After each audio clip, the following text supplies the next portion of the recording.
तो आज का टॉपिक है पढ़ा हुआ याद कैसे रखें। जानिए 7 स्टेप में। बहुत सारे स्टूडेंट अच्छे से पढ़ाई तो कर लेते हैं पर कुछ समय बाद या एग्जाम समय में वो सारी चीजें भूल जाते हैं और फिर उनकी सारी मेहनत बेकार चली जाती है। वैसे पढ़ा हुआ याद ना रहने के बहुत सारे कारण हैं, जैसे सोच समझकर ना पढ़ना, पढ़ाई में ही रुचि ना होना, या फिर हमें एग्जाम के डर से भी हमें पढ़ा हुआ याद ना रह पाता है। पर बहुत ही आसान तरीकों से इस प्रॉब्लम का हल निकाल सकते हैं। बस पढ़ाई को लेकर आपको अपना नजरिया बदलना पड़ेगा और कुछ बातों का ध्यान रखना पड़ेगा। नंबर 1, पढ़ा हुआ लंबे समय तक याद कैसे रखें। विषय को समझें। सबसे पहले आप जिस विषय की पढ़ाई कर रहे हैं उस विषय के बारे में अच्छे से जानकारी लें। इससे आपको उस विषय को पढ़ने में थोड़ी सी रुचि आएगी और आप एक सही ढंग से उस विषय को समझ पाएंगे और पढ़ा हुआ याद रख पाएंगे। नंबर 2, मूड को ठीक रखो। जब भी आप पढ़ाई करने बैठें तब आपका पढ़ाई करने का मन होना चाहिए, नहीं तो आप अच्छे से पढ़ नहीं पाएंगे और बाद में आपको कुछ याद भी नहीं रहेगा। इसीलिए पढ़ाई के समय अपना मूड सही रखें, अपने मन को शांत रखें। जो चीजें आपको तकलीफ देती हैं उनके बारे में ना सोचें या कोई नेगेटिव बात ना सोचें। अगर मूड ठीक नहीं है तो आप कुछ देर के लिए टहलने जा सकते हैं, अच्छा म्यूजिक सुन सकते हैं, एक्सरसाइज या मेडिटेशन कर सकते हैं। इससे आपका मूड फ्रेश हो जाएगा और उसके बाद आप अच्छे से पढ़ पाओगे।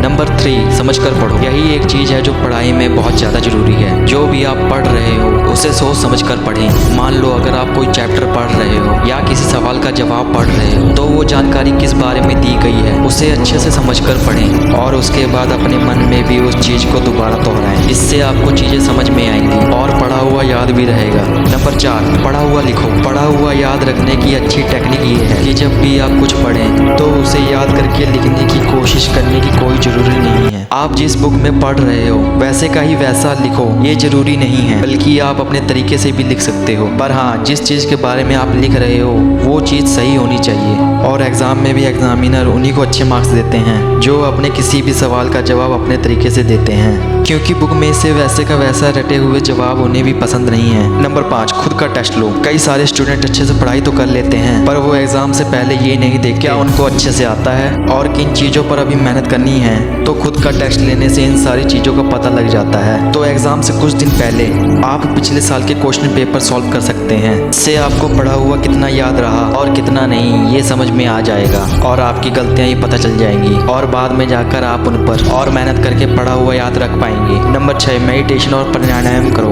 मेडिटेशन आपके दिमाग में रक्त संचार को बढ़ाता है और प्राणायाम आपके मस्तिष्क को प्रेरित करता है, जिससे कि आपकी मेमोरी पावर बढ़ती है और आपको पढ़ा हुआ याद रहने में मदद मिलती है। इसलिए रोज कम से कम 24 मिनट मेडिटेशन और 24 मिनट प्राणायाम जरूरी करें। नंबर 7, ये मत करो। बहुत से स्टूडेंट पढ़ाई के नाम पर बुक में से सारी चीजें वैसे के वैसे ही रटने की काम करते हैं पर इससे उन्हें समझ में तो कुछ नहीं आता और ऊपर से पढ़ाई का प्रेशर और ज्यादा बढ़ जाता है। तो ये चीजें आपको बिल्कुल नहीं करनी चाहिए और जो भी पढ़ना है वो सोच समझकर पढ़ना है। बहुत सारे स्टूडेंट ये भी गलती करते हैं कि वो बड़े जवाब एक बार में ही याद करने की कोशिश करते हैं, पर आपको ऐसा नहीं करना है, बल्कि जो भी बड़े जवाब हैं उनको पहले अच्छे से पढ़ें और उसके बाद उस जवाब को 2-3 भागों में बांटकर एक भाग अच्छे से पढ़ें। इससे बड़े जवाब आपको बहुत जल्दी याद हो जाएंगे और अब आप पढ़ने के लिए तैयार हो गए हैं। तो ये सब बातों को ध्यान में रखकर पढ़ें और हाँ, कमेंट में आई एम रेडी जरूर लिखें।